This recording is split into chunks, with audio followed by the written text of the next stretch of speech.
Hey everyone, welcome to another edition of the Jim and the King NFL podcast. I'm Jim, sitting to my left is Denver Dave, and we're here to talk about the NFL. Hey Jim! Dave! They're going as long as Melvin Gordon, these three. Yeah. They're holding out for us. Another week has gone by in the NFL, so we have to hold it down and talk about those games. We were hoping we'd get some of the crew back, but not this week. Next week, I've been told that Almost there may be. Certainly have one. Yeah, I've been speaking to their agents, and some of them, one, maybe two, probably not three, but we'll see. Well, we'll see how it goes. Yeah, more people talking on this podcast, which already goes long, but you love it, hopefully. So, before we talk about the games then for week 2, Dave, got some trade noise to talk about. 3 of the elite defensive backs in the NFL. One of them's already moved. So we'll talk about that one first. That was Minka Fitzpatrick. Yeah. The fire sale at the Dolphins continues. And this time it's my Pittsburgh Steelers. It is. That have picked him up. They have got Minka Fitzpatrick, a 2020 4th round pick, and a 2021 6th round pick. Miami have taken our 2020 1st round pick, a 2020 5th round pick, and a 2021 6th round pick. So they've basically switched 6th round picks in 2021. A 4th and a 5th doesn't mean too much. It's more about another 1st round pick for Miami. Yes. That means they've got 3 1st round picks. I think he would have been and 2 in 21. He would have been picked up in 2017. I think it was about 10th overall, something like that. He's only been there 1 year. Yeah, Rosen would have been, so it would have been 17-18 as a rather. So Rosen I think was picked up 10th. He would have been about 12th overall. I think it was 13th or something for the Dolphins last year. Makes you stronger. Makes them. I would never thought I'd say this, but makes Miami weaker. I'm not sure how that's possible.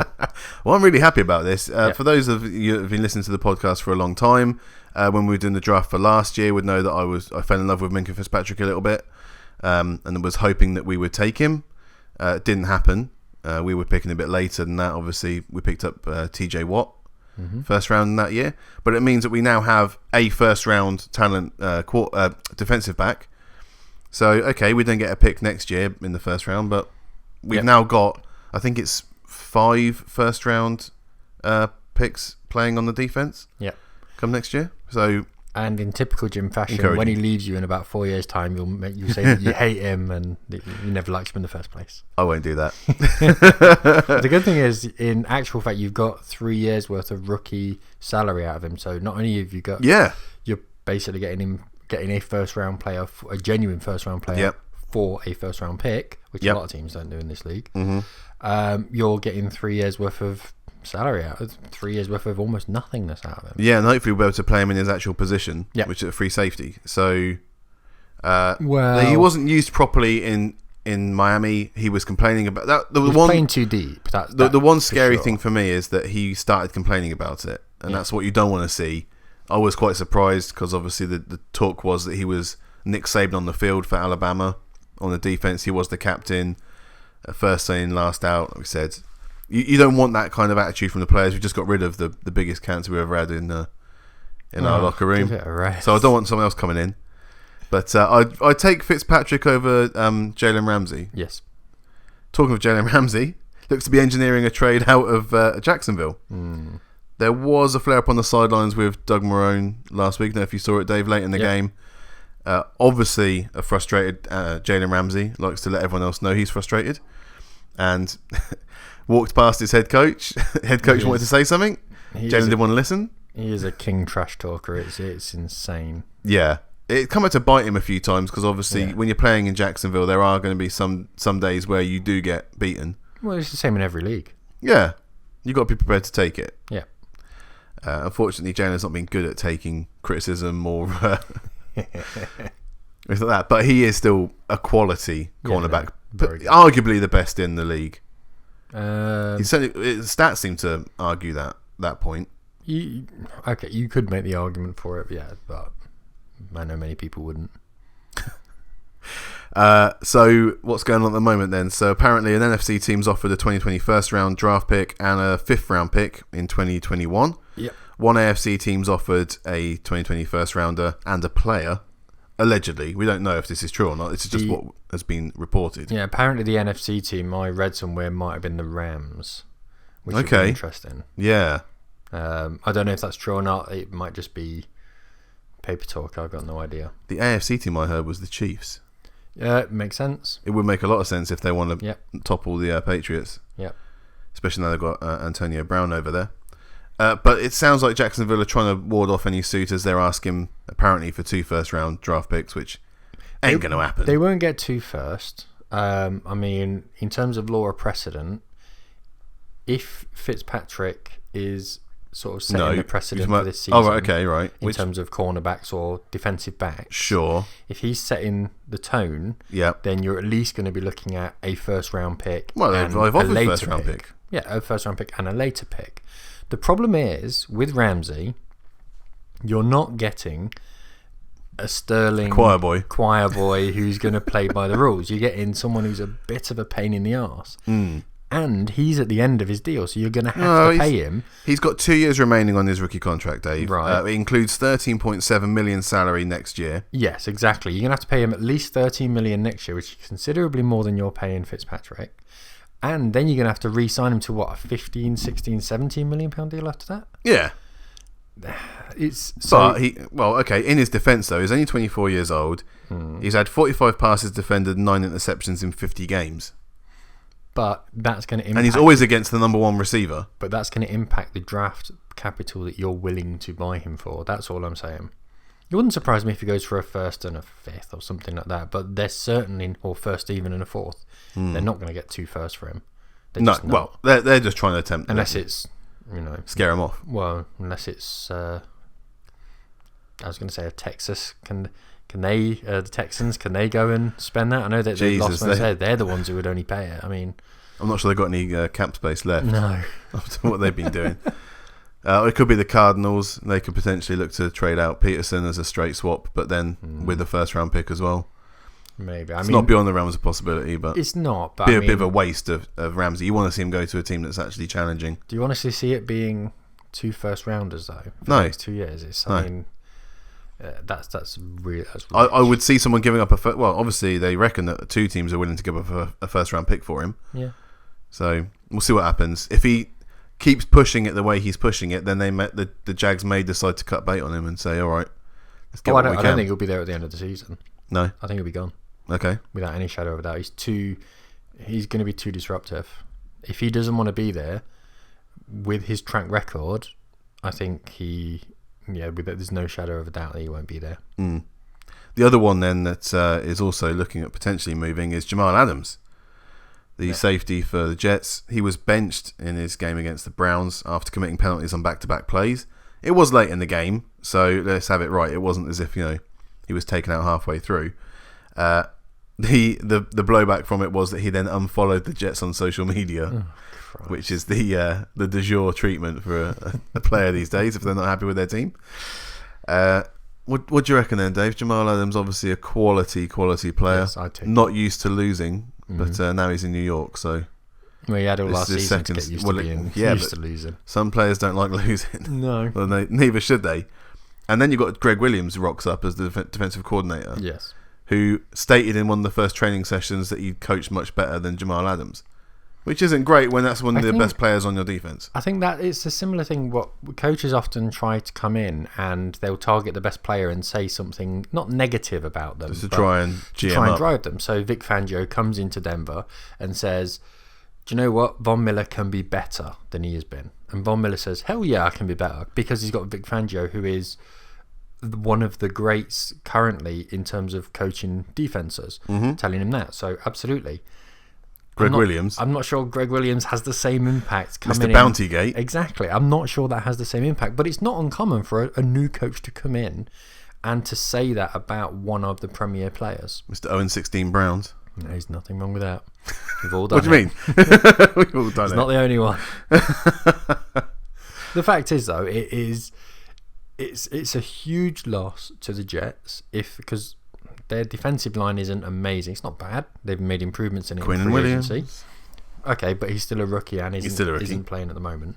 So their defensive at the back their defensive backs need to keep Adams, and if he goes, then their team is significantly weaker. Yeah. And he is someone who you could see a team say, okay, we might consider giving up a first and either a very good player or a high draft pick in the following rounds. So he's definitely proved himself as a invaluable piece of a backfield. And he's a leader as well. Yeah. I think he wore a C on his vest first game. He came in and was immediately one of the leaders in the team. Yeah, it was a little bit of a kind of wasteland in terms of Jets defensive players. It was thin. Let's not go. No, it was thin, but yeah. Okay, so those are the three. What do you reckon, Adams? He might stick around, or I think that one's probably 50-50. Yeah, Ramsey's certain to go. Okay. But yeah, and I think the Fitzpatrick one is good all round. There was the one happy bit of news for me this week. The thing is, though, does that mean that the Steelers have faith in Rudolph? Oh God, we'll talk about him later. We'll go through the games and we'll mention Rudolph. Let's start them with Thursday night then, Dave. Okay.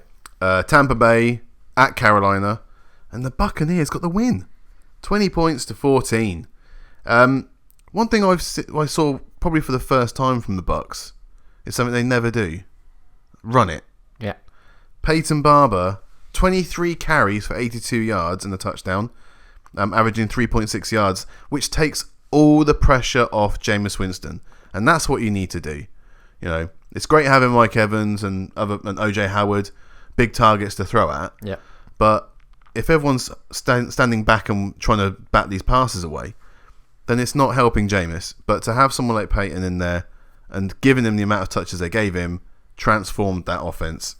And you can see it was a steady scoring, touchdown in the second and third quarters, field goals in the first and fourth. And I thought it was a great display from Tampa away from home. It was, and I agree. I mean, it's not rocket science that if you run it, it makes throwing the ball a lot easier. Yeah. But it's something Tampa haven't done in quite some time. No. I can't remember the last time you'd say that Tampa had a quality running back. It's just something that they haven't possessed in quite a while. How much of this win was down to... Not since Doug Martin. Yeah, I mean, might have been before that. I'm not even sure Doug Martin he had a couple of good successful. seasons. Yeah. A couple of good seasons. I wouldn't say he was elite, but in terms of this result, how much of it was down to the Panthers being a bit shit as opposed to the Bucs being great? Well, Cam's taken another injury. Yeah, and last week he threw more uncatchable throws than anyone else in the league.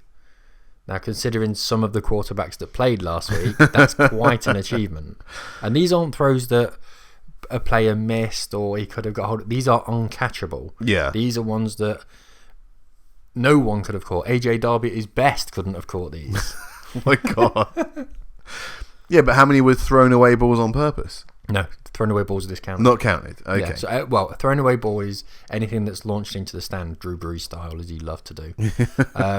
Yeah, any of those are discounted. These are what would be classified as PFF, trying to get a pass down. As attempted completions. All right. I don't know. It's not great, but at the same time, they've been kind of nursing him for injuries for the last 12 months.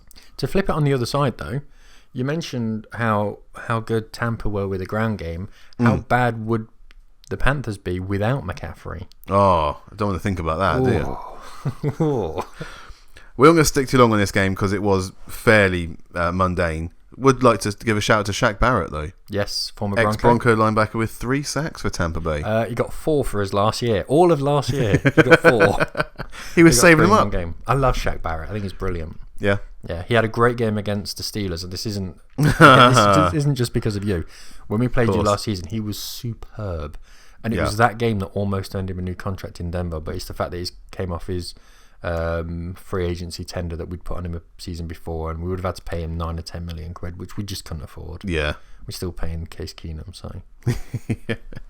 And that's... I think he got NFC Defensive Player of the Week as well, which was brilliant. Wow. Yeah. And that also marks the second home loss for Carolina, so they're 0-2. We'll see how they carry on. Next up then, San Francisco 49ers at the Cincinnati Bengals. Yep. Wow. 41-17. The Niners beat the doors off the Bengals in that game. Great balance as well for the Niners. They had 3 different touchdown receivers: Deebo Samuel, Marquise Goodwin, and Raheem Mostert. 2 rushing touchdowns for Jeff Wilson Jr. and 131-yard scrimmage for Matt Breida. So, very good all-round work on offense for the Niners. Yep, absolutely. And held the Cincinnati Bengals at home to just 2 touchdowns. Although Tyler Boyd and John Ross both got over 100 yards receiving, a touchdown for Ross. Yeah. What do you reckon then, Dave? Are we looking at something that's not boring now in the San Francisco 49ers? Well, this is the thing I said last week. When are we going to stop? When are we going to look at the 49ers and stop saying, they should be able to do it? Because for quite some time now, we've been saying this is a good team who are underperforming. When are they actually going to perform? Well, you said it. I did say it, and I called it. I'm taking credit for this. I put the pressure on them, and they came through. No, I think it's great. I mean, I was messaging you during the games, and I said I'm quite enjoying watching the Bengals because they're not what they were. I mean, Andy Dalton threw for more yards than Garoppolo, but they just can't finish. That's the issue. They just cannot finish, and they got picked off every single time. I'm not talking interceptions or incompletions. It was just plays were being recognised, and they were stopping. How many times did we see them that they were, 4th and 2, 4th and 1, and they were. It wasn't that they got dominated and that they were, 3rd and 19 or something like that, which seems to be a Broncos speciality this season. They were very, very close, and they got beat by the better team. 2 very, very good teams, where one who can finish and one can't.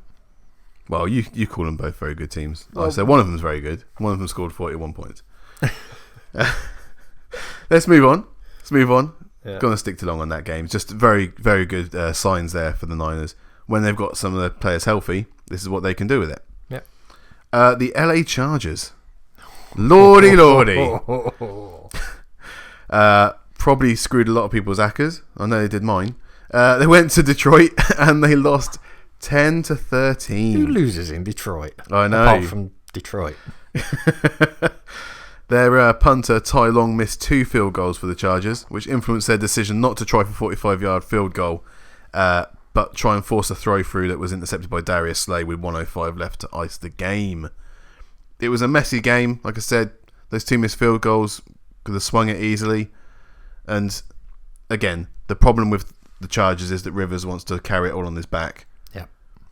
Sometimes it works. This time it don't. How much of it can you blame to them missing a player like Derwin James? Because he changes the way that they defend games. But if you're a team that is as good as the Chargers claim to be or seem to be, you can't have that much of a devastating effect of losing one defensive player. You just can't. They also had some horrible holding penalties called scrub-off touchdowns. Yeah. I know Austin Eckler had the touchdown scrubbed off, but he still managed 133 scrimmage yards and a touchdown on the day. On the other side, though, let's just give a little bit of credit to the Lions. Kenny Golladay, 8 catches for 117 yards and a touchdown. Kerryon Johnson, 88 scrimmage yards and a touchdown. So, again, there was a balance there, and the Chargers weren't able to stop them as much as they probably hoped. And C.J. Anderson, 5 attempts for 8 yards. C.J. Anderson is now a free agent. They've released him. Ooh. Yep. He no longer plays for the Detroit Lions. He's going around the league, isn't he, now? He's trying to do a Josh McCown. Just hit every team. Well, he loves every jersey. Bonus. You think you get a signing bonus? Well, you might get a free T-shirt. I doubt it. Yeah, maybe. Yeah. Yeah. It kind of sums up both the Chargers and the Lions. Is that the Lions can win these games, but then they'll do nothing next week. That kind of thing. Yeah. So. Yeah. Let's move on to the NFC North. The Minnesota Vikings and the Green Bay Packers. The damage was really done in the first half for the Packers. They scored 14 points in the first quarter, another 7 in the second. It was 21-10 at half time. Green Bay didn't score in the second half, but they didn't really need to. There was a bit of a comeback from the Vikings, but overall it was a fairly dominant display from the Packers. Another win. Move on. Yep. The Vikings so far this season are the team I've been most disappointed with. There's been so many times when Kirk Cousins, I mean, he looks like Cam 2 years ago. He's just firing the balls. He's just firing passes to people. There's almost no finesse about it whatsoever. He's under pressure a lot. He is, but... And Packers actually have a defensive front now that can get to the quarterback. Yeah, but it still doesn't... Without Clay Matthews.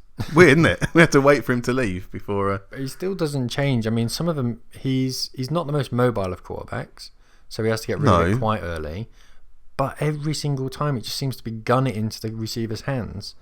And I don't care who you are, it affects your ability, it affects your accuracy. And it's a big, big issue. It didn't affect Dalvin Cook. No. Dalvin Cook's He's still a stud. 193 scrimmage yards. Insane. And a touchdown. Yeah. That's ridiculous. That's what we missed last year. We had 3-4 games out of Dalvin before he went down with an injury. Yep. And the good thing is he's a genuine receiver at times as well. Yeah. Those are scrimmage yards, so that's a combination. How many of them were running yards? Do we know? I didn't write that down. Okay. Let's say 1 running yard and the rest of them were receiving yards. It wasn't like that. No. On the other side, Aaron Jones, 150 scrimmage yards and a touchdown. Devontae Adams, 7 catches for 106 yards. Good moves by the... Aaron Jones wasn't really used in week 1, but they finally remembered they actually have a much better running back than Jamal Williams. And so they started using him. Yeah. Don't know if you also heard the little interview with Rodgers afterwards. I did. They mentioned about Matt LaFleur had introduced a wristband play call card. Yeah, I saw he was wearing a wristband for the first time. time. So obviously, you've been making the joke quite often that it's Aaron Rodgers now running the offense. Matt LaFleur probably heard you and said, "Oh, actually, I need to do something, otherwise I might get fired." Yeah. So he introduced this wristband, and Rodgers reckoned he only used it about 5 times in the game. Yeah, one of them was run the ball. Next one, run the ball. Yeah. Next one, run the ball. And that was it. Yeah. So, good luck, Matt LaFleur. Well, he will be there as long as they are successful. It's that simple. And they don't have a track record of getting rid of their coaches quickly. So no, that's true. He may still be here when we're old and grey. When? Right, next game then. AFC South. Indianapolis Colts. They beat the Tennessee Titans, Dave. We're not going to stay on this game for long because it's the Colts and the Titans, but 19-17. Yeah. After a great first week for the Titans, it's back down to earth, back at home in Tennessee. This is what the Titans do. Yes. Let's look at it then. So I think probably the tail of the tape is the 2 quarterbacks. Marcus Mariota, just 154 yards and a touchdown, no interceptions. That is a classic Mariota stat line, that one. Yeah. 19 of 28 completion, 4 sacks for 35 yards and a QBR of 37.1. On the other side, Jacoby Brissett, slightly worse in yards, 146, 17 completions on 28 passes, but for 3 touchdowns, 1 interception, and a QBR of 29.1. But crucially, it's the 3 touchdowns that makes the difference. Adam Vinatieri is the other bit of news in this one. Missed 2 extra points. Has he been sacked yet? Well, he's not going to get sacked. Well, has he been released? No, they thought he was going to retire on the Monday because he was calling a press conference. But he hasn't retired, as far as this podcast is aware. And also, Frank Reich came out and basically said, no, Adam's our kicker. We're not even looking to replace him. So, you get the benefit of the doubt when you're Adam Vinatieri. Yeah. But having this is a scary pattern that's emerging here for the 46-year-old kicker. Yeah, it's going to be a shame, but it's like I say, when you hit a wall, it's not a quick drop off for a kicker. If you're on a slightly different note, if you're the head coach of the Titans, are you more Mike likely? Vrabel?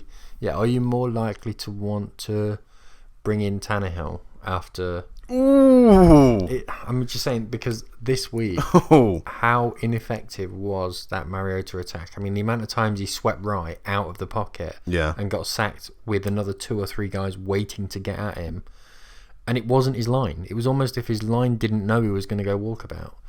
And there was a few other times. I mean, there was a couple of shots which were men wide open who went straight into pass coverage and doing the Mariota thing of just not inspiring confidence. Yeah, well, because there's no doubt he'll get injured this season. There's absolutely no doubt. So do you wait for him to fall over and then bring in Tannehill?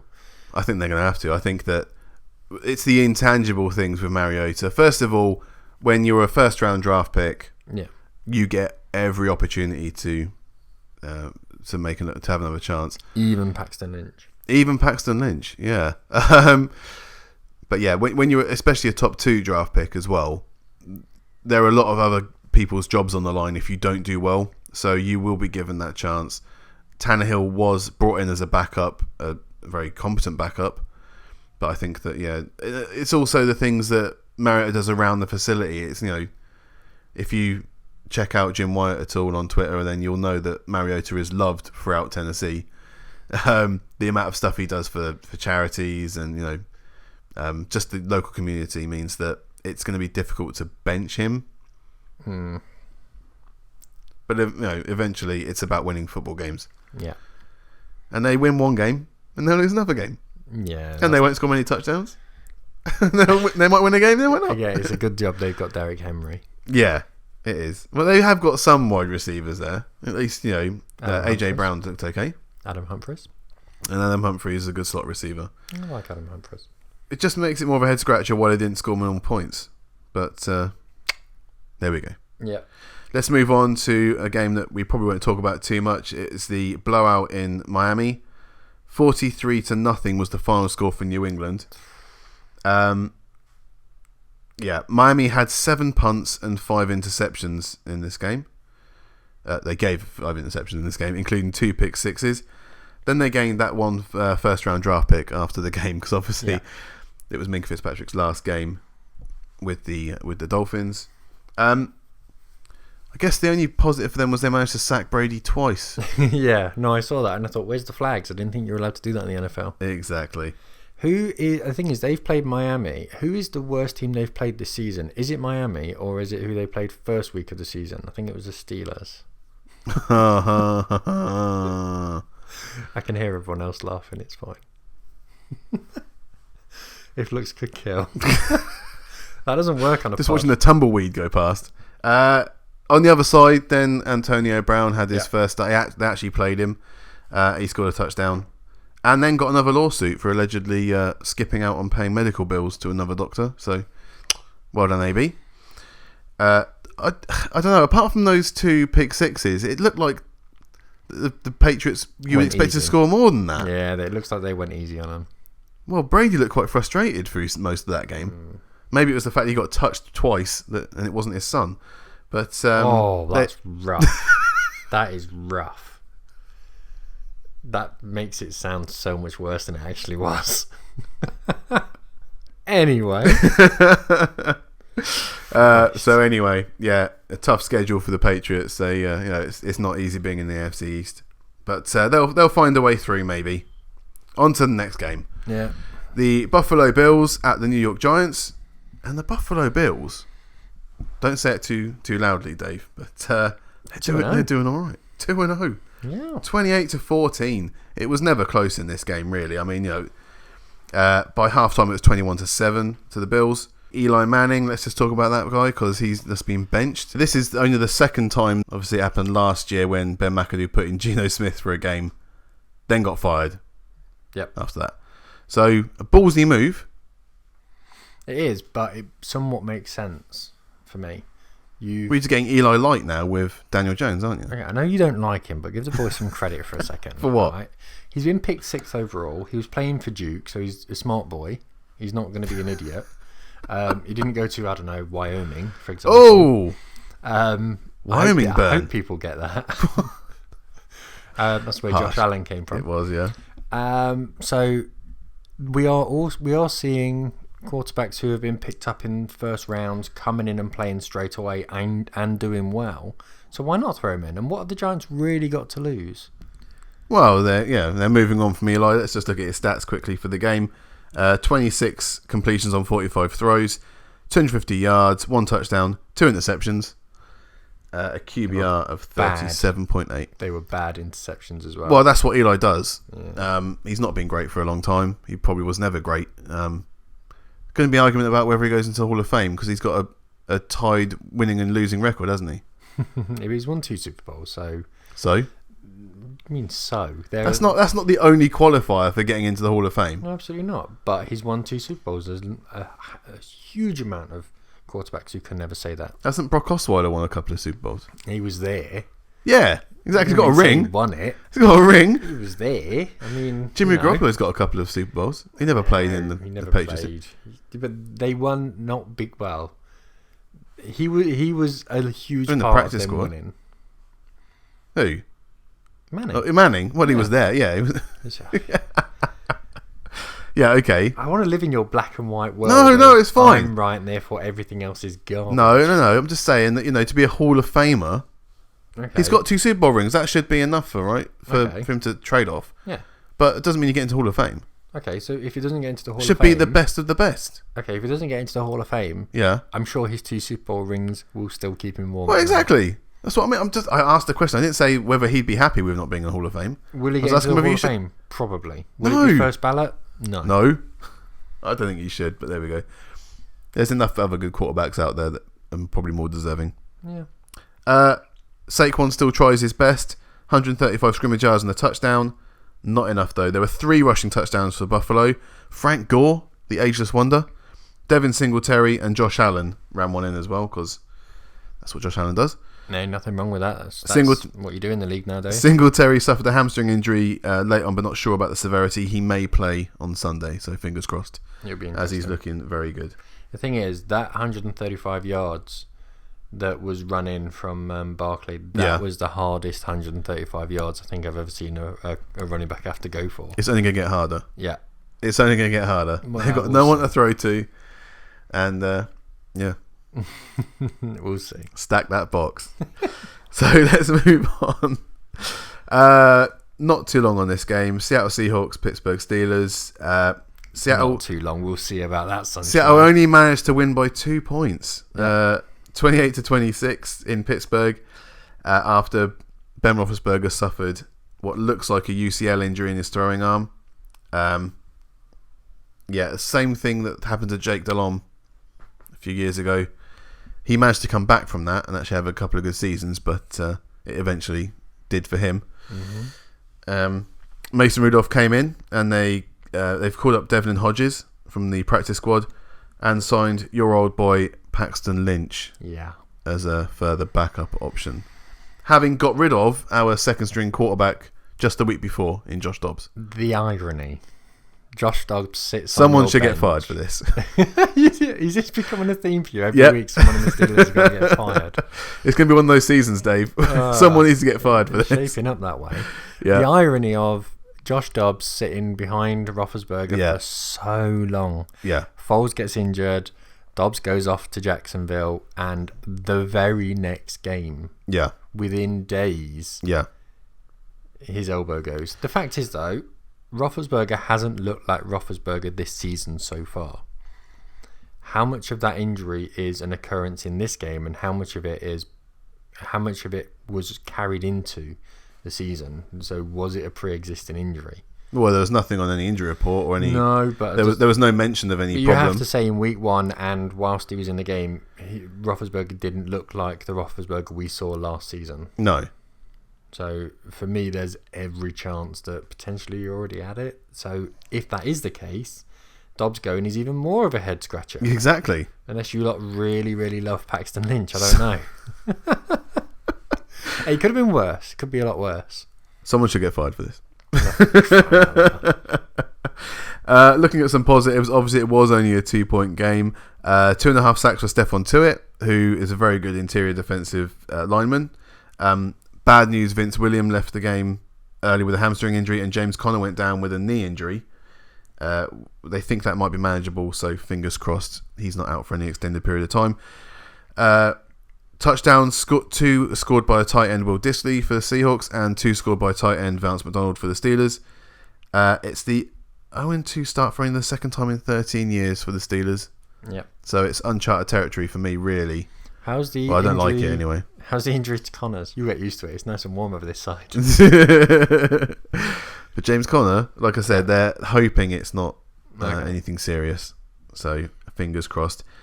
On the other side, DK Metcalf had another good game. Yep. A couple of penalties against him, but it looks like he does that. It's a kind of a yin-yang thing with Metcalf. He's so big as well. Any contact he does make with a defensive back, he's accentuated by the fact he's double their size. Yeah, he just seems a little bit raw. Yeah. he just needs to learn the technique a little bit. He's a little bit too clumsy with cornerbacks that are invariably smaller than him anyway. It's exactly the same as when Mike Evans first came into the league. He was committing foul after foul after foul. Yeah. And now he's cleaned it up a bit. I mean, you still do see it every now and again. But same with AJ Green, although he's never really got out of that mold, if I'm honest. But again, because they're so big and so aggressive and so much bigger than the cornerbacks. Yeah, so hands-on. I think a lot of fouls look, and also with the focus that there is now on defensive and offensive pass interference. Yeah. It's not really a surprise. But he did manage to draw a face mask penalty against the quarterback. Let me put my mask into your hand. Here you go. Yeah, you're supposed to look at the ball sometimes, DK, rather than just attack the cornerback. But yeah, there we go. So Seattle move on. Pittsburgh in some trouble here. I think that after the first game, I could put that down to just it being the Patriots and just being a slow start. But now we've lost Roethlisberger, and we got rid of what I felt was our best move as a backup. So we're stuck with Mason Rudolph, who I don't rate. Okay, he did okay, but I don't rate him as anything special that was the future moving forwards, or had an X factor to him. I don't think he has that. So fingers crossed, obviously, but I'm not convinced in any way, shape, or form. Do you think the Fitzpatrick move states that you guys have faith in Rudolph? Well, it looks like it, doesn't it? Because we've just given up any chance of getting a quarterback. But we obviously also think that we're not going to have a top 10 pick anyway. So who knows? Who knows what's going to happen in terms of the quarterback situation? Then if you haven't got a top 10 pick, then you're not picking until 60th overall. So in which case you're definitely not. And we don't have the draft capital now because we gave up our pick for Devin Bush as well. So it's going to be difficult to do anything in the draft. So you don't even have a second round pick because the Broncos have got your second round pick. Yeah. Oh, so you're not picking until your third round. Jesus. Interesting. How's Paxton Lynch? We played the Seahawks. Denver played the Seahawks in week. It was our week 2. It was everyone else's week 1 because we played in the Hall of Fame game. He tore us a new one. I mean. Oh yeah, because he was in the practice squad, wasn't he, for the Seahawks? Yeah, and he was really good. I was very impressed. That was a revenge game for him, though. I was watching it going on silent, going, "Who's this guy?" And I saw Paxton Lynch. I went, "Oh, I feel dirty." But no, I mean, another first round pick. Yeah, and he shouldn't have been. You just said earlier about a first round pick. Yeah, I was being cynical. No, if you can actually get him to, because he's one of those guys who hears footsteps, and he doesn't as much scan the field like any normal quarterback. He does it in like his super speed, like panic. Yeah, he's jittery, and if you can just calm him down, say, look, just chill out. You might actually mould him into a bang average quarterback. Hey, at best. Well, I look forward to not seeing that happen. Yeah. So Rudolph's definitely the starter, then, you reckon? Well, yeah. Although Devlin Hodges had a bit of a stir in practice during training camp because he actually looked very good. But obviously, it's one thing looking good in shorts when no one's allowed to hit you. Yeah, another thing when you've got scary big men running at you. In a weird way, though, it's kind of exciting for you guys because you're 0-2, so the pressure's off. The pressure is off you now. It just is. The pressure's on the Ravens. If you guys go and even push them remotely close, they're 2-0, you're 0-2. Yeah. The pressure's not on you. As a quarterback, this is kind of where you want to be. You've got a stellar defense. You've got a really good line. You've got cracking receivers. If Rudolph can't do it now, send him to Canada. Quite frankly. Seriously, because tell me he's got a really good running back as well. Yeah. Why can't he do it now? Well, no, he can be okay. Exactly. But, if I'm not convinced at the moment. If he is going to be any good, he's going to be any good right now. I saw more upside with Dobbs, but it's too late for that now. Okay, let's move on. Dallas and Washington. It was an NFC East matchup, and it went the way we thought it was probably going to go. Although, what's obviously really impressive, 31-21 was the final score. Dak Prescott seems to really have stepped up this year. If we just look at his stats, he completed 26 of 30 throws, which is ridiculously good. Yeah. 269 yards, 3 touchdowns, just 1 interception. Wasn't really his fault. The other thing, though, was 69 yards rushing, including a 42-yard run where he stiff-armed Josh Norman. Yeah. With just the icing on the cake for Dak Prescott there. they seem to target Josh Norman. There's a couple where they just sailed straight over his head, and it's interesting that teams, or this season at least, both teams that they've played have both targeted Josh Norman. It's weird because that's the guy you don't want to target. He will take it away from you. He will hurt you. But another great result for Dallas. Zeke 120 yard scrimmage and a touchdown as well. It's going to be difficult for the Skins, but I think they've got some wins in them still. Well, I predicted that the Skins would be bad this year. They are 0-2, but they're 0-2 against two really good teams. They lost against the Eagles by 5 points in week 1, and they lost against by 10 points to Dallas. Yeah.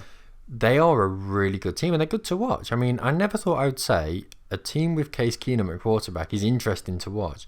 They're a decent side. I mean, really enjoying watching them. Right. And I quite fancy them to be all right in the next couple of weeks because they've got the Bears, and I can test them out. The Bears are dog shit. And then they've got the Giants coming up, and then Dolphins are only around the corner. 49ers is a winnable game. They're a decent team. There are some wins in there. You're right. I'm starting to turn around with the Redskins. I'm quite liking them, and I'm looking forward to Haskins coming in as well. I think they'll absolutely be a much better team down the line the sooner they can get Haskins in. Yeah, you're absolutely right. They've turned me around.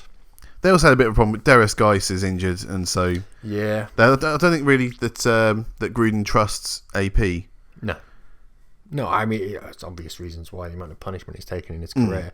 I'm looking forward to seeing the Redskins with Haskins at quarterback and Love at running back. That's the combination I really, really want to see. Yeah, I mean it's unfortunate that they're in such a difficult division.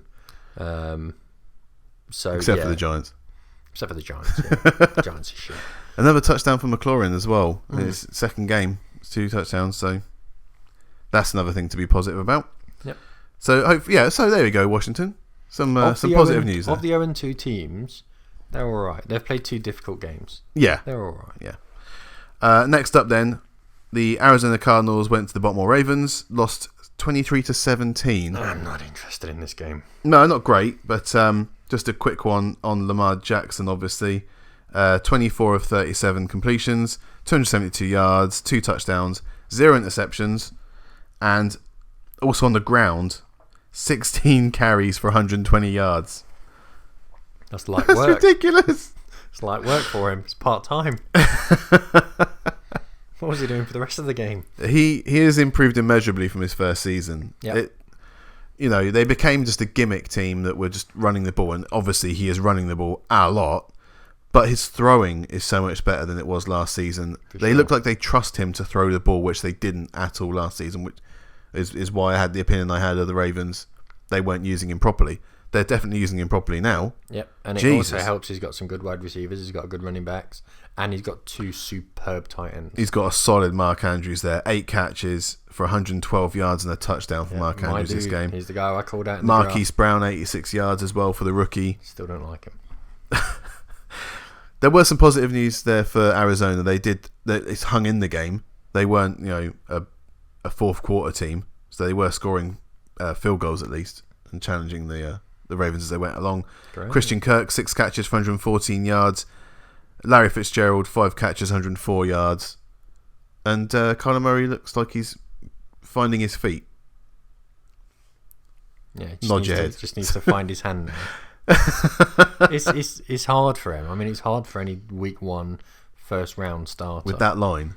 Anyone who's been picked first overall and starting straight away as a quarterback is invariably going to have a poor team around him by the fact that he's going first. Yeah. I do feel a bit sorry for him, but at the same time, he got 350 passing yards, so it's not as though he's not performing. He's doing all right, and this is probably what will make him better in the long run. Yeah. Because it's Toughen hard. him up. It's hard. You're watching him, he's getting punished. Mm-hmm. And it's not even necessarily that he's getting... I mean, there's one point he got sacked by a guy who was 3 times as tall and 3 times as wide. Yeah. And you just felt a bit... It's like picking on a child. It's not really fair. The one thing I will say is... I mentioned last week about the number of batted passes that were being made from Murray because he's a dwarf. So, and we didn't see that as much in this game. He's using his legs a lot more, not necessarily running, just scrambling for some opening room. avenues. Yeah, but again, what's he throwing at? And the amount of catches that Larry Fitzgerald was making that only really Larry Fitzgerald can make. Yeah.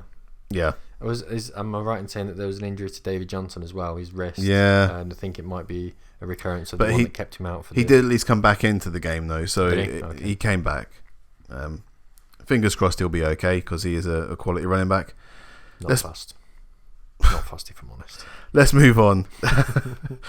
A tight AFC South matchup between the Jacksonville Jaguars and the Houston Texans. Ended up 13 points to 12 in this one.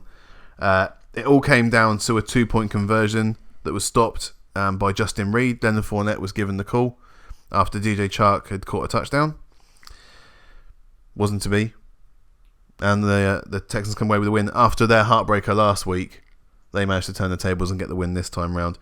Deshaun Watson only sacked 4 times this game. Is that all? Yeah, only 4. That makes 8 straight games with at least 4 sacks. That ties Blake Bortles and Jeff George as the only other 2 quarterbacks that took that kind of punishment. To dish it back out on the other side, Whitney Merciless with 2 sacks, including a fumble recovery by JJ Watt. Merciless has been pretty merciless over the start of this season. He got a sack in the first game as well, so that's 3 for the season already for him. Let's just talk about the 2 quarterbacks then, because it kind of hinged on them. Gardner Minshew. Can we first talk about his dress sense? Wow. Beautiful. You see his suit? Beautiful. Anyone who hasn't seen it, I think it's a red suit with looks like a foil coloured shirt. Pimped out. Is amazing. All of his buttons had broken as well by the looks of it. Absolutely. The chest hair. A lot of hairy chest going on there. Love the chest hair. Would you, at the end of the game, gone for 2 points, or would you just tie it? Because this was something that I was talking to the ballsy call, isn't it? Okay, having big kahunas is great, but do you know what? I'd rather take it to overtime if it's me. There is a school of thought that if you're away from home, you don't really want to do overtime. Yeah. If you've got a chance to win the game then and there, you take it. So I'm never going to. Or you don't take it. Or you don't. Oh, yeah. No, well, that's what they said. It's the school of thought is you take it, Dave. So I'm not going to begrudge someone for taking a chance at winning the game rather than just tying it up and hoping they get the coin toss to try and score a touchdown again in overtime. If you can end the game there, if you trust your offense to do it, then you do it. No. If you trust your offense to do it, you go in there and you get it done. But the fact is they didn't. Well, they gave it to Leonard Fournette and he couldn't punch it in. So how much of this shows that they don't trust Minshew, really? Well, why should they trust Minshew? Why? Yeah. Because firstly, they drafted him and then they bought him in. They didn't, 5th round? Something like that, I don't know. But they still drafted him. They still said this is a guy we want to be on our roster. Yeah, as a backup for Nick Foles. Okay. So he's come in now. This guy's a backup. Yeah. Done. That's what he's there for. Yes, they've signed someone else, but the fact is, during the game, he wasn't terrible. 23 of 23, 230. 23 of 33. 23 of 33, rather. So, I mean, not terrible. We've had for a touchdown to DJ Chark at the end. Denver have had starting quarterbacks that haven't done that well this week. I'm not going to lie. So, I'd rather, for me, kick the point, go into extra time. All right. I mean, he also did 56 yards on the ground, Gardner Minshew. Yep. So that was one more. One of those was a scramble panic. Yeah, it was amazing. We need add that on a loop with the Benny Hill music. Beautiful. Yeah, he actually did well in stats terms. He did better than Deshaun Watson. Deshaun only had 159 yards, no touchdowns, only 5 yards rushing, but it was a touchdown. That counts a lot. You seen the film Space Jam? Yes. You know where there's aliens come down and they steal everyone's talent? Yeah. Has someone done that to Leonard Fournette? Because he used to be a battering ram. In college, yeah. Even in his first year. I mean, he they was picked him, 6th overall, something like that? Oh, yeah, he was top 10. Now, 15 carries for less than 50 yards. I mean, that's not stellar. It is weird, isn't it? Because they invested in that O-line. Yeah. And they should then be using him. O-line. It's a good O-line. Yeah.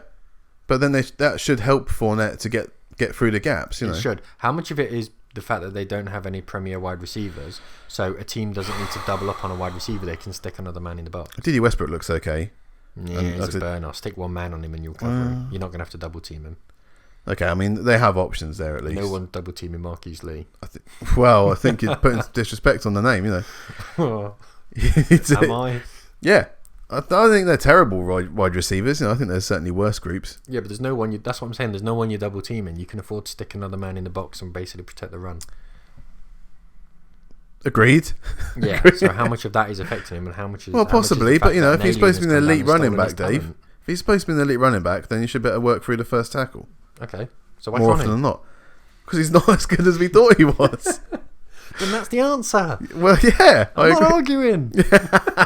I agree with you. Shit. Let's just move on.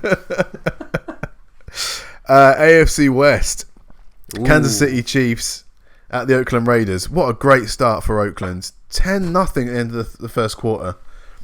You know, restricting Kansas City to punts. Everything was going well. Punk Raiders £5 bet with me was looking solid. I was starting to sweat. You had a bet.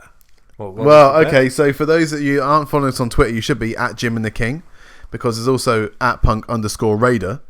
There was some discussion before the game started about how confident I was about the Chiefs winning, and then of course Punk has to pipe up that because it's his team that he wasn't so sure that the Raiders wouldn't get the win this one, and so I said, okay, well, put a fiver on it, and I think I managed to fish him into a corner. If that's the right analogy. I've never heard that. I backed him into a corner where online he had to either back down, which would look quite embarrassing for Punk, or take the bet. And, you know, Punk took the bet. So the bet was simply that the bet was simply would five. Win. Yeah, he actually bet that the Raiders would win. £5, Raiders win. Okay. That's a brave safest bet I ever took in my life. That's a brave bet. But after the first quarter, they looked all right. So first quarter, I was a little bit worried. First quarter, you're kind of looking at going, okay, we're expecting somewhat of a comeback in the second quarter, maybe in the second half. Yeah. Second quarter, wow. 4 touchdowns in one quarter, and it just looks so effortless as well. I mean, if you have any doubts about Patrick Mahomes, just watch that. Just watch that quarter and then tell me. Tell me what's wrong with him. There's one point where Mahomes draws in the strong safety. Yeah. I'm going to assume from the formation that they were playing nickel. I'm going to assume that. I can't be certain, but he draws him in with his eyes and then just launches it over his head and goes long. I think it was one for Hardman, maybe it was Hardman. I'm not sure. And it was just that it's almost like he had this Jedi mind trick where he brought the man to him and just launched over his head. It was weird, quite frankly. Yeah. One of the good things, though, is that we're not going to have to watch an NFL game with a baseball outfield on the pitch anymore. I'm so glad about. It just looks horrific. It looks terrible. Yeah. And the thing is, I haven't got the best eyes. I'm not going to lie. No, you don't. And every now and again, a player will disappear, and I'll just go, oh, where the hell did he come from? And it's normally the team in white. Yeah. So they'll just run and I'll just lose the player in the thing. I'll be like, it's rubbish, he's thrown away. And all of a sudden, the guy's hand pops up and catches it. I'm like, oh, shit, that was a great play. Okay. Well, it was DeMarcus Robinson's turn this weekend. 6 catches, 172 yards, and 2 touchdowns. Insane. Travis Kelce, 7 catches for 107 yards and a touchdown. He took a brutal hit at one point as well, Travis Kelce. Not as brutal as Derek Carr took. I didn't see the Did Carr you one. see him helicopter after getting hit by 2 players trying to jump out of bounds? Fair play to him though. It annoys me a little bit when I see quarterbacks take. No, I know, but I just want to see entertainment. And if it's 2 AFC West teams with a quarterback going flying through the air, I'm all for it. I can imagine what Gruden said to him when he got back to the sideline. Like, you're my franchise quarterback, and that's what you're doing. No, you've got to slide. Gruden. This is Gruden. He'd have gone, go on, boy. Yeah, we love it. We love it. No way. Knock on wood if you. No way. No way. So yeah, Patrick Mahomes, 4 more touchdowns, 0 interceptions. Yeah. Kansas City with 2 interceptions, so it's good to show their defense is picking up as well. The thing is, neither team scored in the third or fourth quarter. No, second half was dry at all. Yeah, it's just shell shock from the second quarter, wasn't it? It was just what happened? I thought we were winning this game. So in the second quarter, Kansas got all of their points. Do you think that's them done for the season? Yeah, that's dangerous. Yeah. One good bit of news for the Raiders. Let's give Punk something to think about while he's handing me over that money. is Josh Jacobs, 12 carries for 99 yards. So another good performance from the rookie. He looks a bit shifty, Jacobs. Yeah. I don't want to, but I quite like him. Like he might steal your wallet or... No, not that kind of. That's right. Okay, that's right. Raiders shifty anyway. Yeah. No, shifty is in... He's got little moves. He's sort of dropping the shoulders. One point where... I can't remember who it was. It was one of the linemen for the Chargers, the Chiefs, and he managed to basically palm him off or stiff arm him off, and then drop his shoulder and run away from him. It was a nice single slick movement that you don't normally see from a rookie. So yeah, he looks decent. He looks good. The one bad bit of news for the Chiefs was that their starting left tackle Eric Fisher is having surgery on a core muscle injury. So that means that Cam Irving's going to come in as the replacement. Was Eric Fisher the former first overall pick? Yeah. 13 or 14, I think it was. Yeah, a long time ago now. Yeah. Back when O-linemen were rated as the top talent in the league. They still are. Look what happened when our friend went to the Texans. What, Naomi Tunsil? Yeah, he got injured. Four first round picks, 6 second round picks, and 6 third or something stupid like that. Okay, so a few more games, just a few more. Chicago Bears at your Denver Broncos, Dave. Yeah. Now, I think Oxygen let you down in this game. No, what let us down was a referee calling bullshit personal foul against Trubisky. I'm sorry, I'm not having it. And we're talking about cojones. We went for 2. We got the 2. You got it. Yeah. Emmanuel Sanders. Yeah. What a knee down catch in the corner of the end zone. What a beautiful touchdown catch. What you expect. Just quickly, 11 catches for 98 yards and a touchdown from Emmanuel Sanders. Brilliant game for him. Yep. And it's a good sign to see because he got an Achilles injury towards the end of last season, and there was some doubt at his age, I think he's 31 now, as to whether or not he's going to be able to really shake it off and become the wide receiver that he was, and it seems he has. So, great news for us. And he caught the 2-point conversion as well. And he did. So it gave you a 1-point lead with about, 30 seconds left? Something like that. It was under a minute. And of course, the Bears hadn't done much on offense for the entire game either. So Season. But yeah, it came down to, was it 4th down? He got the throw off. He got the throw off. Middle of the field. Yeah. Allen Robinson makes the catch. Yeah. Gets down with 1 second to go. What I don't like is... They call the timeout. No, they didn't. No, they didn't. They did. They called the timeout before the play. Well, he said to the referee, Trubisky as soon as was he goes down, making the signal as the catch was being made. As soon as he goes down, they call timeout. I want a timeout to be called. They went, okay. But you can do that. I know. I just don't like the fact that you can do it. I'm not arguing the fact that you can. All right. I know you can. I just don't like it. Yes, the coach can say, expect whatever happens and take a timeout. So that's fine. Yeah. And there was 1 second left. And of course, there's no Cody Parkey there anymore for the Bears to make the kick.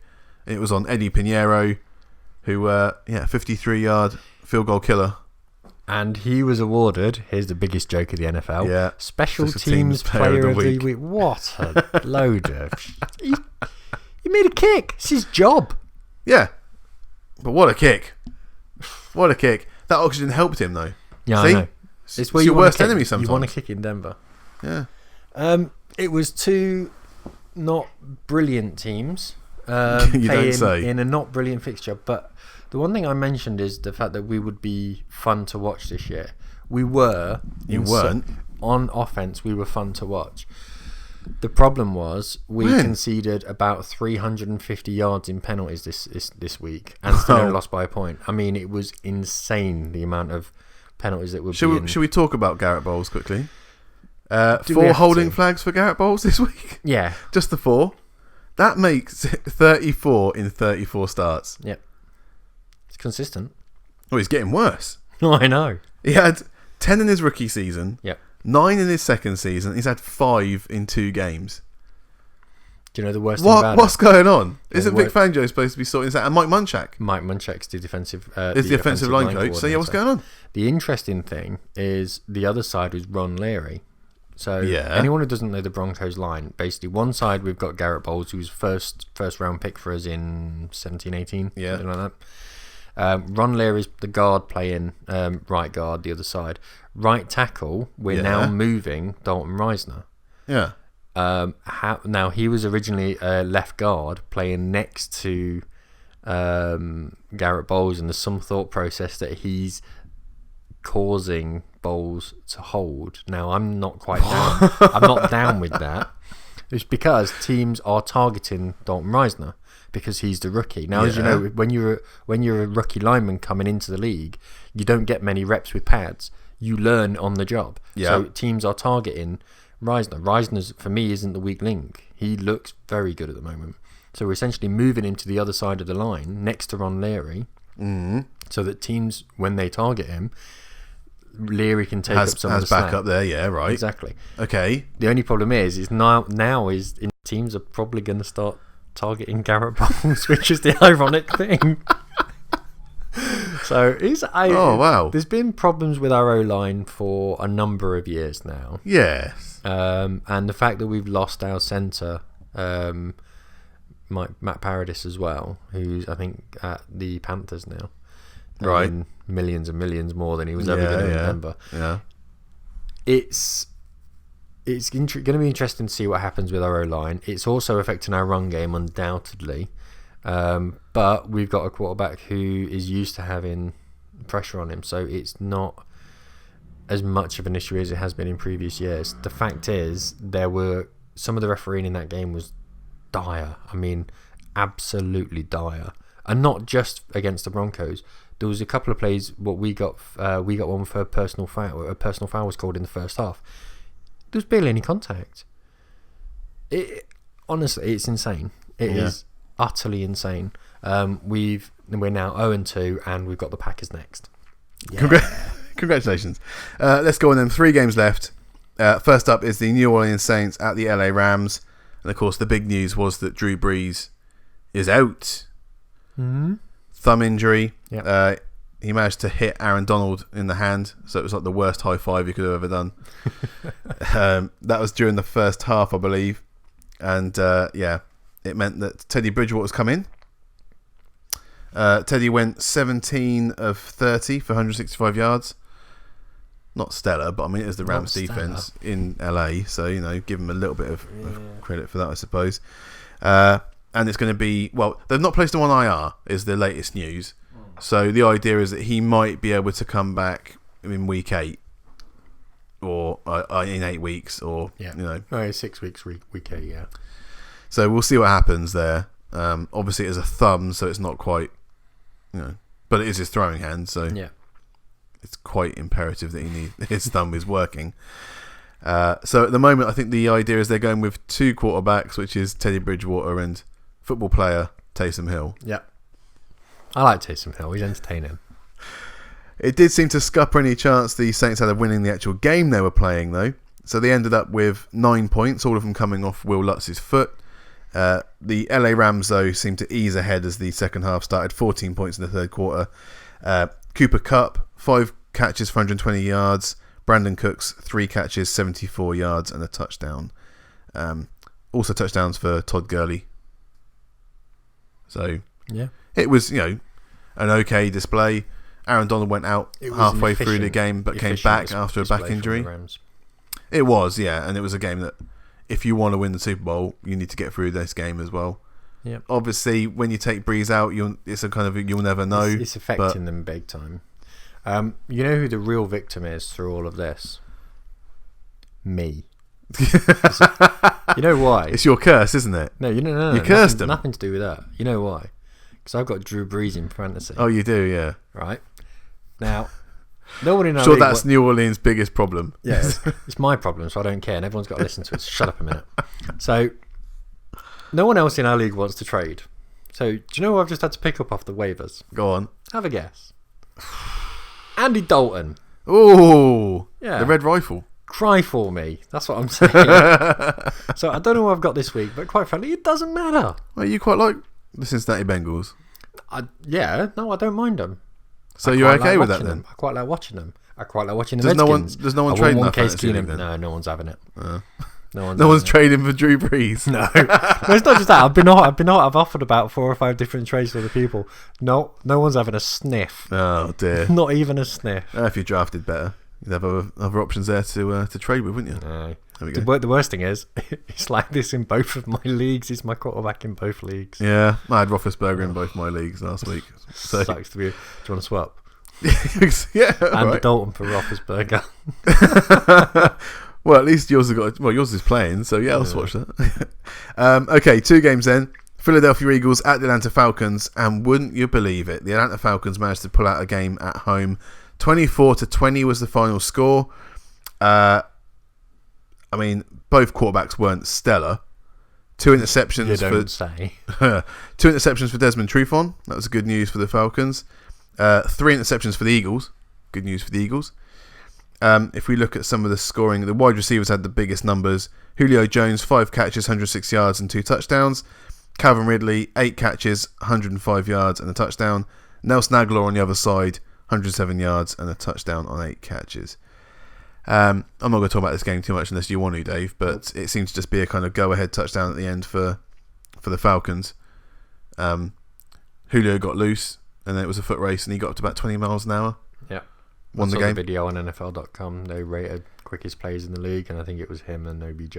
Yeah. Who were the fastest. That's the most interesting thing about this game. I'm not overly concerned. A big surprise that the Falcons got it done, but congratulations to them for doing it. Although, like I said, it was pretty good defensive work, at least on the backside for both of them. Last game then was the Monday night game.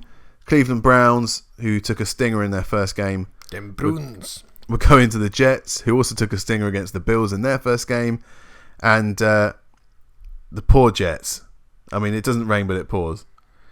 They didn't just go into the game with Trevor Siemian as their backup quarterback. That's odd enough. Let's not the odds were against them before that started, but then they lost Trevor Siemian to a season-ending ankle injury. So they've now got Luke Falk as the third-string QB who played the majority of the game. So I didn't stay up to watch this. Sorry to interrupt. I didn't stay up to watch this, and I watched the highlights, the 30-minute highlights. Right. And Simeon goes out and said, we're bringing in Luke Falk. And I had to stop it to Google him. What? So I was like, who? I genuinely had no idea who he was. Dave. Okay.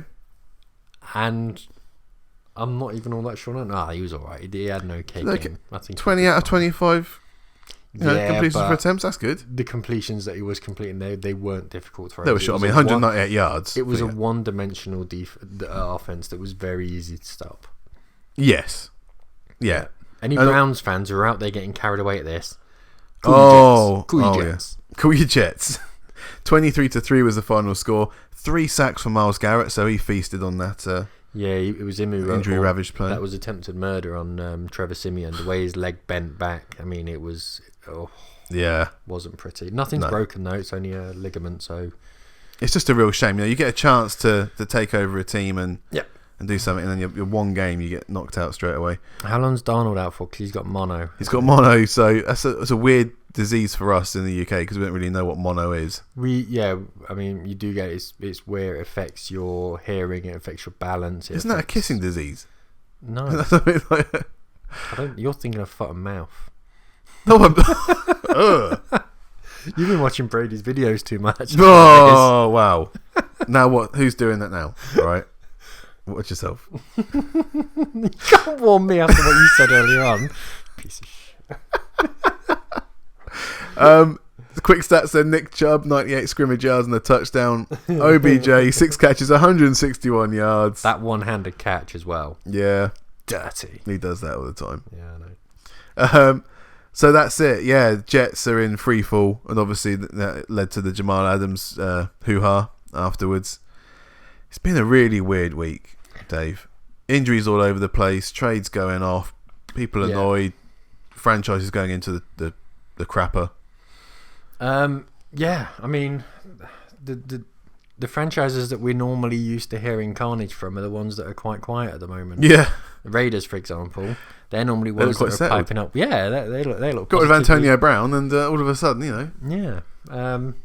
It's all peaches and cream, except for losing to the Chiefs at home. Yeah, I mean that's expected. Everyone except Punk expected that. So, no, I might ask for it in pennies. My £5 bounty. One at a time. No, the Raiders fan, he probably would throw them at me. No. Crisp £5 note, Punk. Whenever you're ready. What was your most enjoyable game of the week? The one that you really enjoyed watching? You put me on the spot there. No, I intended to. Well, I hate to say it, but the Chicago-Denver game was terrible until the last minute or so. But the amount of tension it gave. No, I know. The back and forth. Imagine what it was like for me. Yeah, that back and forth, and also, the Jacksonville-Houston game had a great ending to it as well. It was, going for the 2-pointer. Yeah, but that was it in that game. I mean, there was no else. Like I said, the same thing with the Denver Bears game. Not for me. Not for you, possibly, but Jesus, that was a rubbish game. So your game of the week. There's two games that really. I mean, there was a few good late endings to games, the Chargers and Lions as well. But yeah, let's go with that. Let's go with the Chicago-Denver game, despite how terrible the Chicago-Denver. Yeah, I'm going Panthers versus Bucks. Really? Yeah. Okay. Yeah, mostly because I'm very happy for Shaq Barrett. I like Shaq Barrett, so yeah, that was a game that I enjoyed. If I could watch one quarter, it would be second quarter with the Chiefs Raiders, because that was just. You'd sit there beating off with a box of tissues. There's no need to be crude. It's true. No need to be crude, Dave. Just because it's in your division. Well, I can give a toss. Let's move on. Let's move on to the picks, shall we? Yes. So, week 2, the King was versus Paul, the Redskins fan. Oh yes, we did get King's picks in. He did give them to us before the week started, so that's true, and it's guaranteed to be true because he picked the Panthers. Okay. For Thursday night, and the Panthers lost. Now, so I'm assuming you've added up. Was it Paul? You said. Yeah. I'm assuming you've added up his score against our absent friends. Yeah. Did you add up his against mine? Oh, yeah, we've got the total score as well. Oh, okay, that's all right. So for this week. No, I mean what I said last week. Paul was I didn't register yours. Oh, why do I even bother? I don't know. Why do you bother? That's not I like you to bother. I like you to bother, Dave. Don't ask questions you don't want answers to. I won't. Sorry. So yeah, week 2, 16 games. King got 12 right. Jesus, he's doing well. He makes me sick. He's doing so well. He got 13 right in the first week, including that tie game. Yeah, but I got 12 right in the first week. I mean, you did. So yeah, King got 12 right. Paul, 10. That's not, again, double figures. You've got to be happy with that's that. All right. But it does mean that the King is on 25 points. The people are on 22 points. So we're already down by 3 points after 2 weeks. Yeah. So what I've done is I've pulled in the ringer, and I've drafted in Mike, who's a Chiefs fan, who beat the King twice last year in the picks. So yeah, we've got Mike's picks. We've also got the King's picks here. They're actually here, even though he's not. I've got them in front of me, Dave, so I'm quite happy about this. Giddy, almost. Yeah. It starts off on Thursday night. It's an AFC South affair. The Tennessee Titans at the Jacksonville Jaguars. What do you reckon, Dave? I'm going to ask you because does my opinion matter? I love your opinion, Dave. Rubbish. Titans. Yep, everyone's gone for the Titans there. Then on the Sunday game, starting with the Detroit Lions at the Philadelphia Eagles. You always do them in a different order to what I've got. Right. Lions, Eagles. Yeah. Eagles. Okay. So next game is the New York Jets at the New England Patriots. Pats. I think everyone's going for it's got to be. Yeah, everyone has. Then it's the Oakland Raiders, still Oakland, at the Minnesota Vikings. Doesn't matter, whoever they're playing. The Minnesota Vikings, yeah, everyone's gone for Vikings. Getting the pattern coming here. Yeah. Then it's the Baltimore Ravens at the Kansas City Chiefs. Ooh, I want to go. Is he gone? Everyone goes against their team. Is he gone Ravens? He's gone Chiefs. Yeah. And the King. Yeah, that makes sense. So it's a sensible choice. You're going with that? Okay, yeah. Fair enough. Then we've got the Atlanta Falcons at the Indianapolis Colts. I want the Colts, but the Falcons will win that one, I reckon. It's our first difference here. The King's gone for the Falcons. Mike's gone for the Colts. So it's a brave pick. Well, in Indianapolis, I think it's not beyond the realms of possibility. Then it's your Denver Broncos, Dave, at the Green Bay Packers. Even I'm struggling with this one. Well, Mike and King didn't. They've both gone for the Packers. Yeah, I don't want us to be 0-3, but there's a fairly good chance that when we come up against Jacksonville in in week 4, it's going to be 2-0 in 3 teams. Yeah. Next up, it's the Miami Dolphins at the Dallas Cowboys. Dolphins, obviously. Yep, so both of them gone for the Cowboys. The Cincinnati Bengals at the Buffalo Bills. That could either be a brilliant game or a shit game. Mm-hmm. I'm going to go Bills. Yeah, everyone's gone Bills. Yeah. Everyone's gone Bills. The New York Giants at the Tampa Bay Buccaneers. Who is... With Daniel Jones starting. I'm going to go Daniel Jones. Ooh. Yeah. Well, that's not what King and Mike have gone for. They've both gone for the Bucs. A few games left. First of all, it's the Carolina Panthers 0-2 at the Arizona Cardinals. Ooh. Ooh. It depends. Yeah. Okay, Captain Obvious. Yeah. So it depends. If Cam starts, yeah, I think Arizona win. Wow, you're betting against Cam? Yes. The only way Cam's going to start is if he's playing injured, and he's bad enough at the moment. So let alone bringing him out there when he's got no shoulder and no naughty. Okay, Dave. Okay. Well, we've got another mix-up here. So the King's gone for the Cardinals as well, and Mike's gone for the Panthers. So we've got a second difference there. Next up, it's my Pittsburgh Steelers at the San Francisco 49ers, where the Steelers haven't won in San Francisco since 1999. What do you think on this game? Well, it's not a great stat, is it, to start with?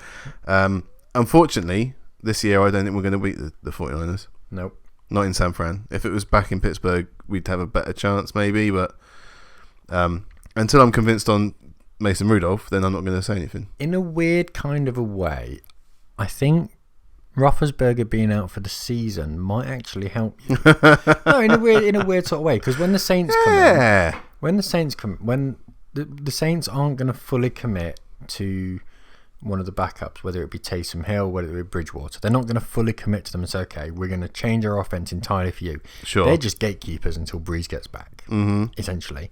Roethlisberger's is done. So all this week is going to be, let's create a game plan for Rudolph that he can lead with his nose so bright.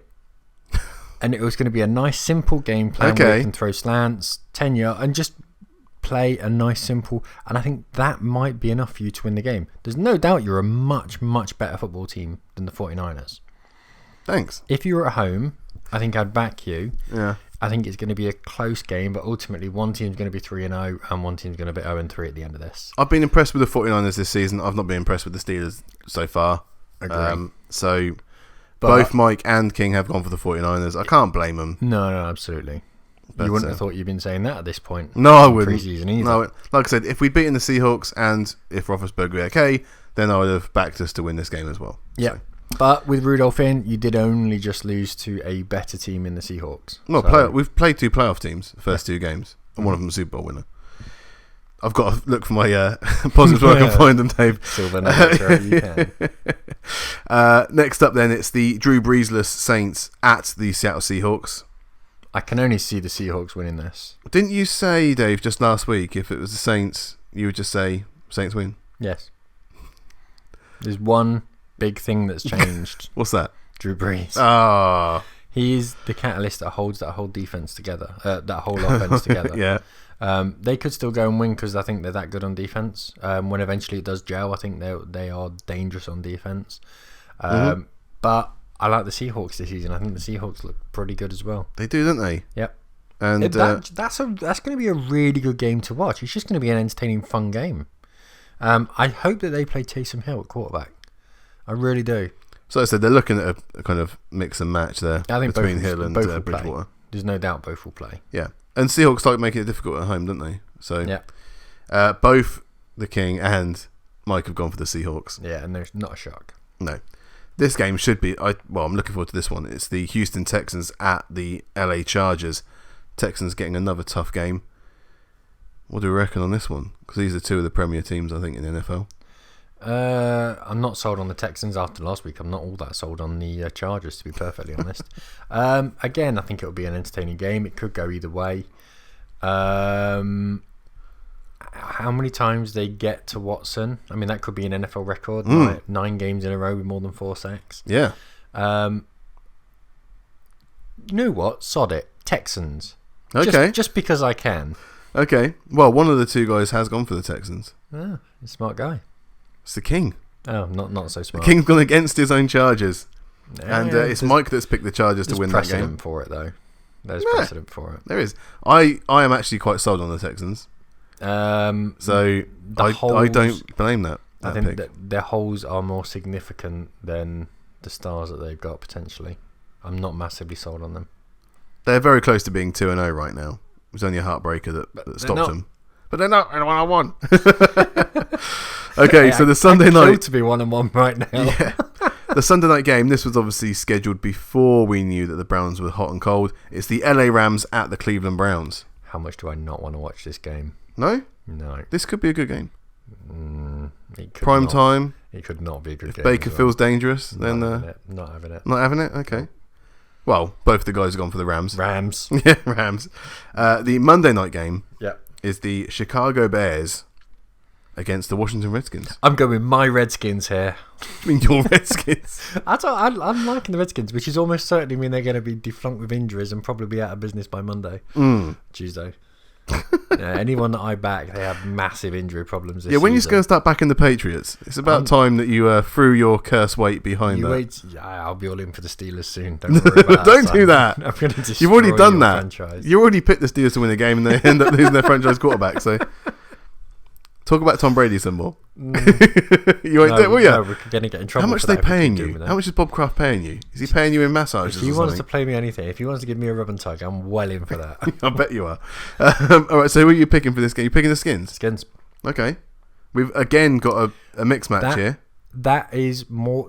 Sorry. I know we've gone on for a long time, and I apologise, but you should apologise. That's a reflection of me enjoying watching the Skins and having watched Trubisky in 2 full games almost. Week 1 I stayed up to watch the Thursday game, and obviously the Broncos game as well, so a lot of that. I'm not sold on Trubisky. They passed up Mahomes to get Trubisky. They moved up for Trubisky. Yeah, I mean, I'm not sold on him, and I think there's enough in that Skins team to get one over on the Bears. The King has gone for the Bears. Mike has gone for the Skins. So we've got a few differences there. We've got a chance. We've got a chance to close this gap between the King and the people. Mike licks his ass. Not quite the right no, I know. I watched Demolition Man descriptive word, but thanks very much for that, Dave. Yeah. So that is the podcast, guys. Remember to like and subscribe. Check us out on Twitter at Jim and the King, at DenverDave30. That's your Twitter handle. Yeah. At Punk_Raider to remind him that he owes me a $5 for foolishly picking his Raiders to beat a superior team in every way.